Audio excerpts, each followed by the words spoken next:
Okay, good morning, and apologies, I will speak in English with some pictures.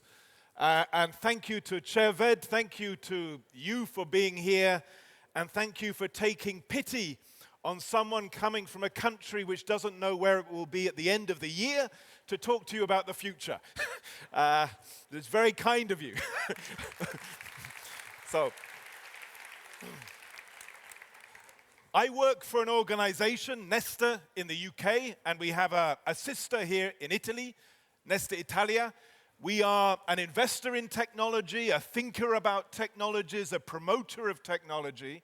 We run some quite big European projects, next generation internet, digital social innovation, Startup Europe, which, if you are interested, look at our website. And I should say to those of you at the back, there are some seats at the front.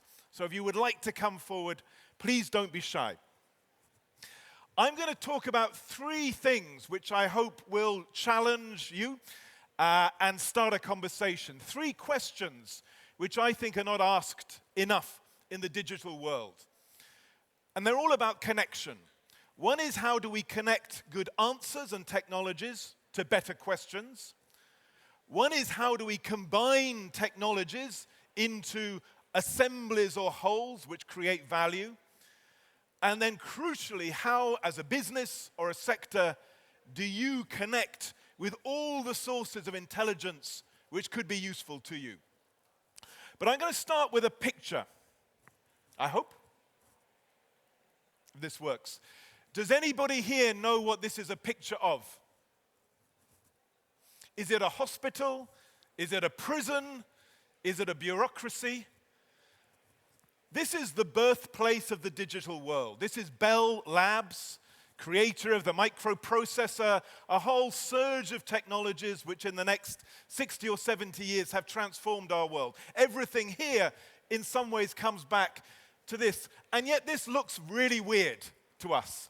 There is a saying, the past is a foreign country. This looks like a foreign country. But I show this partly because when I then think of my son, this is my son looking at an artificial intelligence mirror, will he look back at us today and we will seem as strange as Bell Labs is? The future, I think, is a foreign country as well.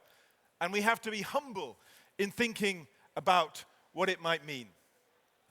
So what I want to start with is some comments on what I think are consistent mistakes in the digital world. Things we get wrong again and again and again. And I have a fear that as we see this extraordinary surge of new AI tools from DeepMind and driverless cars, Amazon, Alibaba, incredibly exciting field, but possibly making the same mistakes that were made in the past. You may know this famous quote from Albert Einstein, where he said, if I had an hour to solve a problem, I would spend the first 55 minutes thinking about the problem and then 5 minutes on the solutions. In the digital world, we do the opposite. We focus on the solution, the gadget, the app, the algorithm, and then later look for some problems or some questions. And this is very inefficient and has led to many mistakes in smart cities, smart homes, in all sorts of consumer markets. So, what is a good question? Here's some technology examples, which I think are interesting questions. Where do I point this? That's my question. So this was one created by a student who used an AI app to empower the public to challenge parking tickets. It cost almost no money. It solved a really simple, useful problem. Hundreds of thousands of people used it. And it's strange that no business thought of providing this very simple utility. Here's another example which I used last week. To access the public health system in London, we now use an AI chatbot, Babylon, which takes you through diagnoses and symptoms and saves time from the doctors and nurses to do what they can do well. This seems to me a good problem, a good question, and a good solution. This is a more questionable one. the Facebook suicide prevention tool, which spots suicide risks. I would guess that some of you think this is a good application of technology, some perhaps a bit frightened of a business playing the role of doctor, therapist in the intimate details of people's lives. So, what are some good questions? For me, the questions of the next few years we should be asking, if I can get this to work, which I can't. Things like this: how do we cut the costs of law for SMEs, travel times, carbon emissions, social isolation, truth in the news, access to export markets? If you start with questions, these are the live ones which keep people awake at night and which technology should be answering. So, how to answer them? Whoops. Nearly all the technologies which will be applied by your businesses in the next 10 years in some ways already exist. And this is really important to remember. Even with the pace of change we have, in fact, it still takes quite a long time for technology to make the transition to scale. And this week, you may have seen Apple announced the end of iTunes, 18 years after iTunes was introduced. So I will just remind us of what the iPod and iTunes did. Which way should I be pointing this? Because I am struggling with this very simple technology.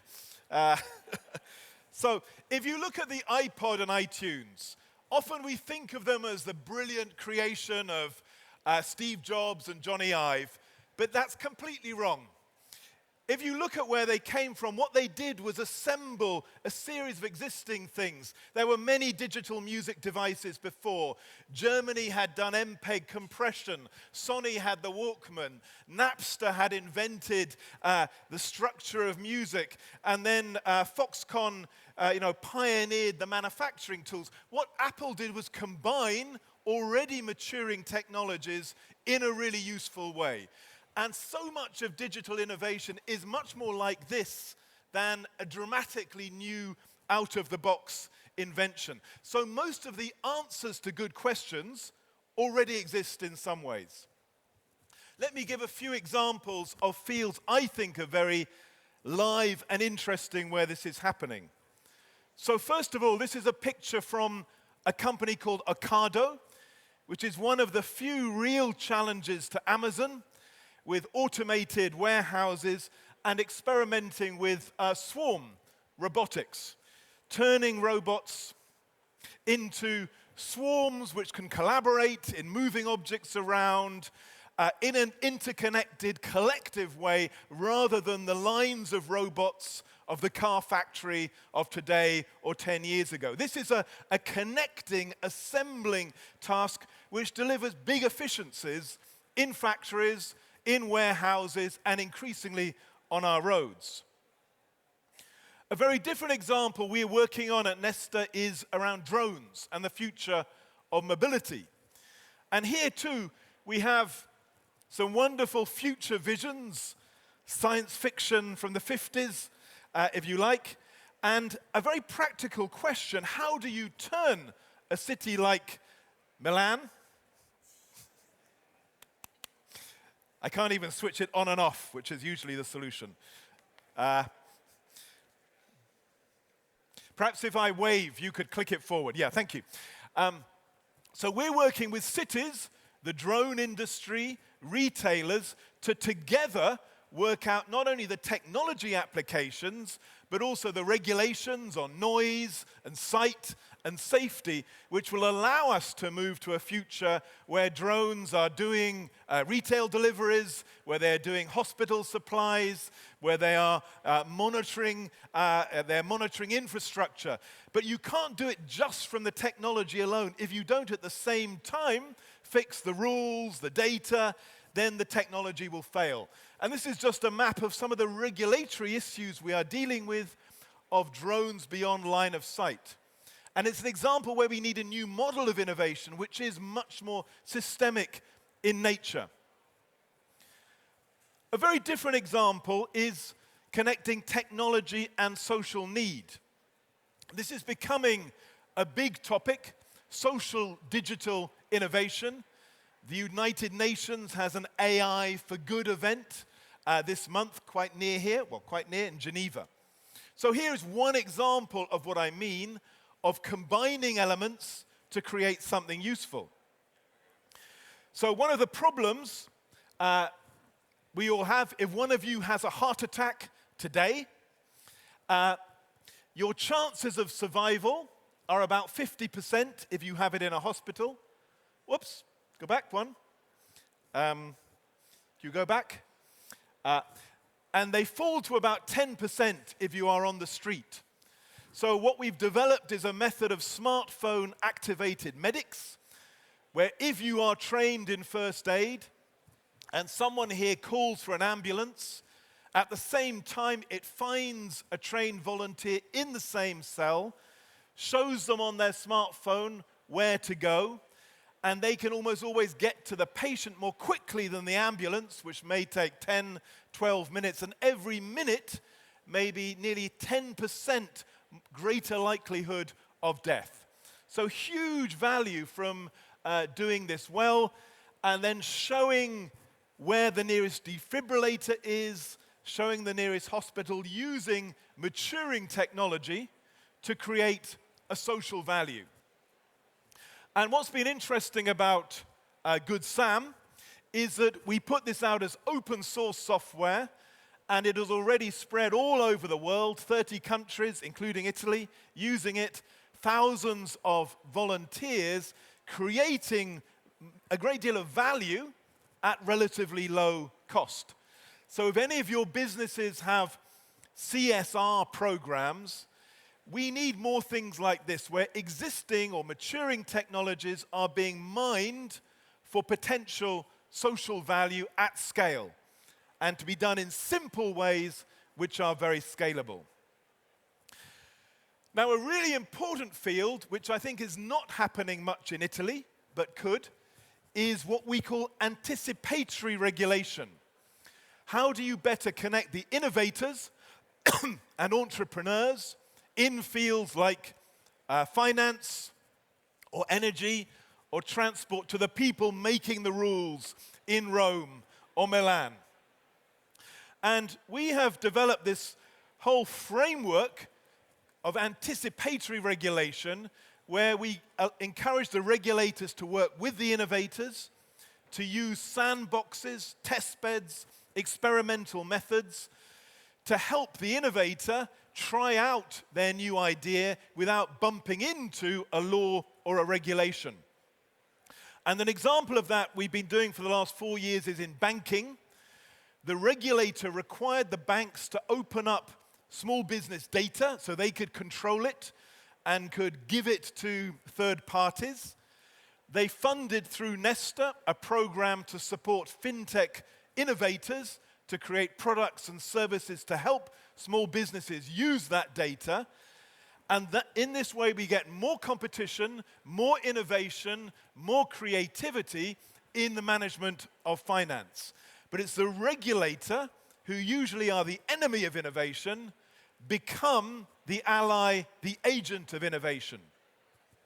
And we now in the UK have a regulatory pioneers fund in the government, applying this same method to energy, driverless boats, law, aviation, almost every field. And I think this is hugely important for competitiveness in the future. And those countries which use these methods, and countries like Singapore, Finland, Canada, are all experimenting with these methods, will leap ahead of those who stick to a 20th century model where regulators are distant, mainly run by lawyers, don't talk to the innovators, don't experiment, don't use data, and so on. So, the next bit of connection I want to focus on, and a particular interest of mine, is how do we connect artificial intelligence, AI, with CI, human intelligence at scale, of the kind, hopefully, we have in this room. And this has been a bit of a blind spot for some in the AI world, and is one of the explanations for a lot of wasted money and not very effective projects. And for me, the question we should ask in this decade is, how do you help a firm, a whole sector, a city like Milan, Turin, Rome, to think, to be more like a brain? And your brains, even 10 o'clock in the morning, I mean, you combine observation, your memory, your creativity, your judgment, your wisdom, and the human brain works by linking these all together in creative ways. For me, that is the future of digital, is to be as connected as the 82 billion neurons of your brain. And there are many examples beginning to show what this might mean in real-life situations and businesses. So, this is Lego. Lego, for many years now, has been tapping the creativity of its customers. Lego's crowdsourcing and co-creation with Lego fans. They've gone through many phases of this, but they realized the most valuable brain power for them didn't just sit within their offices in Denmark, but was the thousands of enthusiasts, the lovers of Lego. And they've had very clever ways of orchestrating and tapping into consumer intelligence, creativity, and insight. Another example is Siemens in Germany. And they've been doing the same within the company with highly structured ways of, again, crowdsourcing ideas using what they call Quick Starter, where their researchers and their employees decide what projects to fund, propose ideas, but then democratically vote on what to fund. A shocking idea, democracy in the company. But it works quite well for Siemens, because often their engineers will have a better idea of what will work than perhaps the management or some outside expert. So this is a field where there's a lot to experiment with ways of harnessing new kinds of intelligence to complement the digital technologies. We're very involved in this in our own work at Nesta. We run a thing called challenges.org, which opens up big problems to anyone, anywhere in the world to solve. For example, we're working with Toyota on alternatives to the wheelchair, using artificial intelligence to create 21st century mobility for people with lower limb paralysis. One of our finalists is from northern Italy, and the winner will be at the Tokyo Paralympics.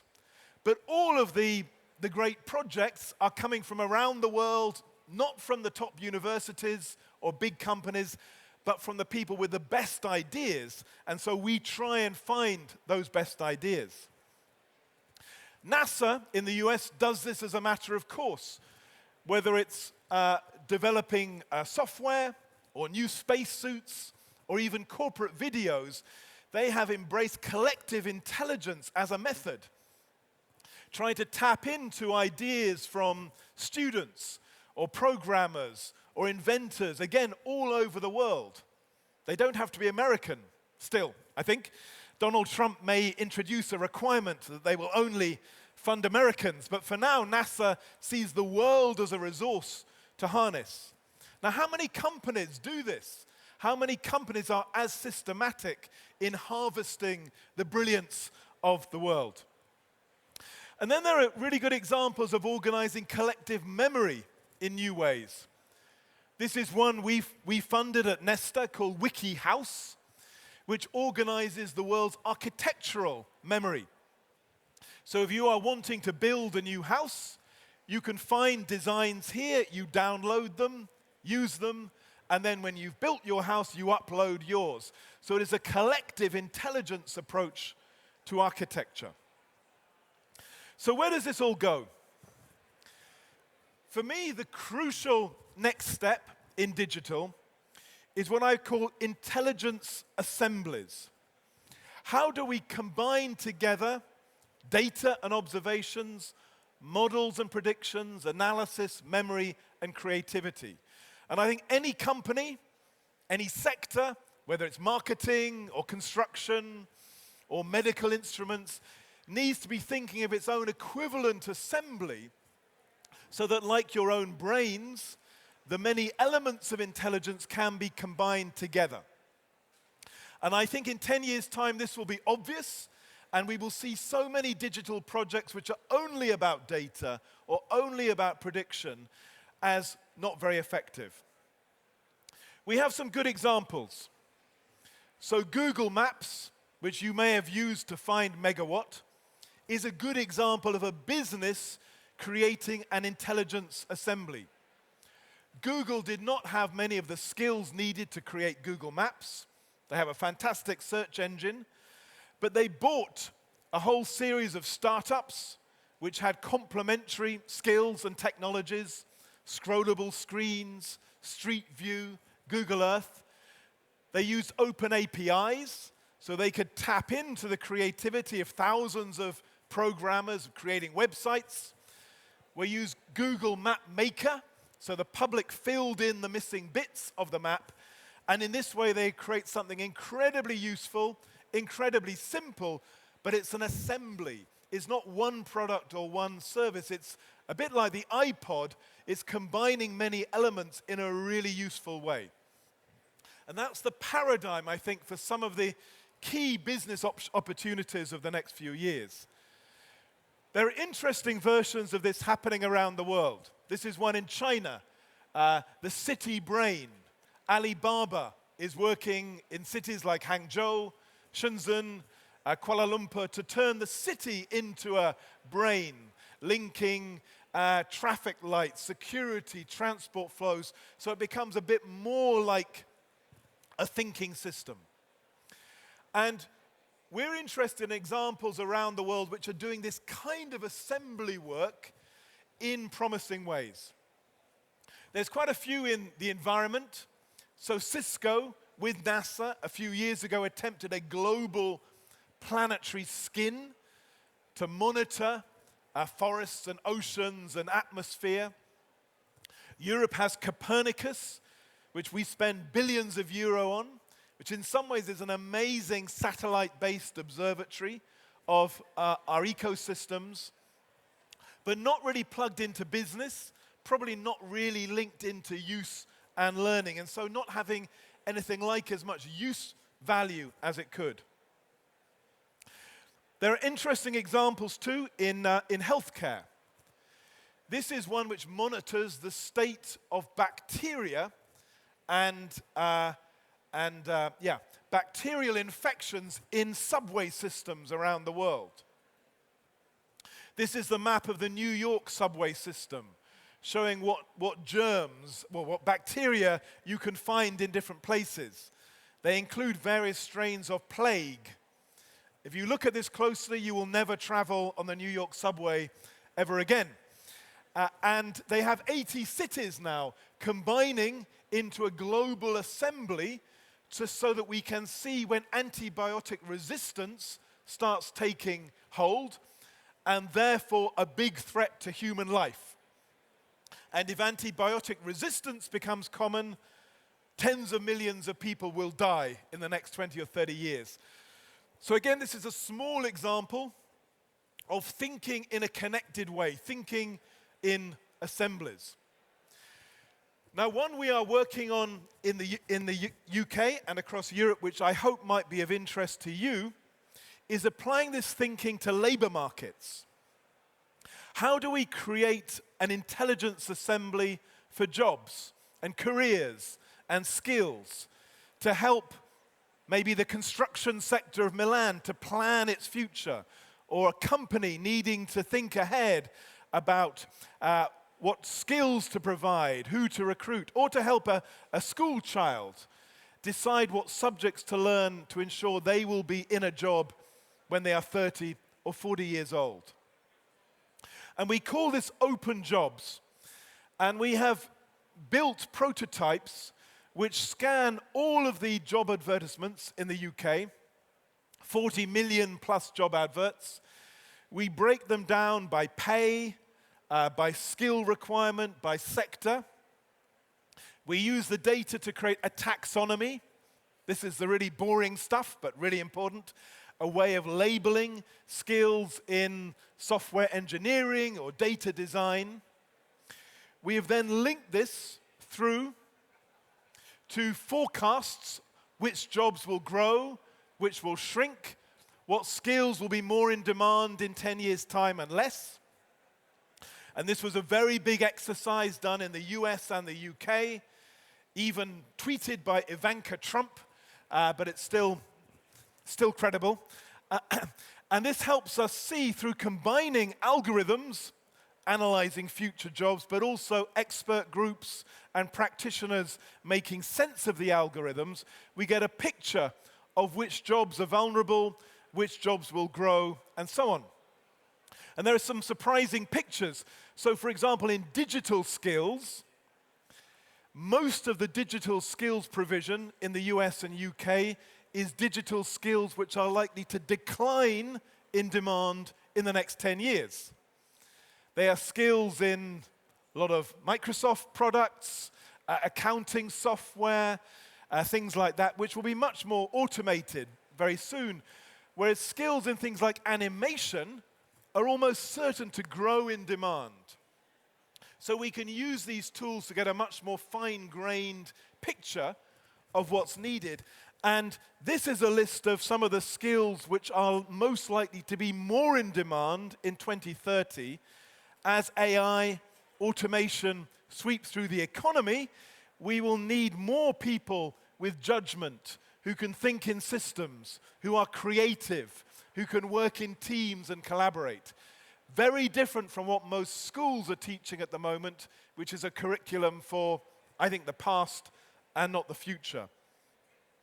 And then we turn this into services, apps, which can be used by, say, a teenager, a 50-year-old at risk of losing their job, an employer, to plan ahead using the best available data, the best available analysis, so the labor market of the city becomes like a human brain.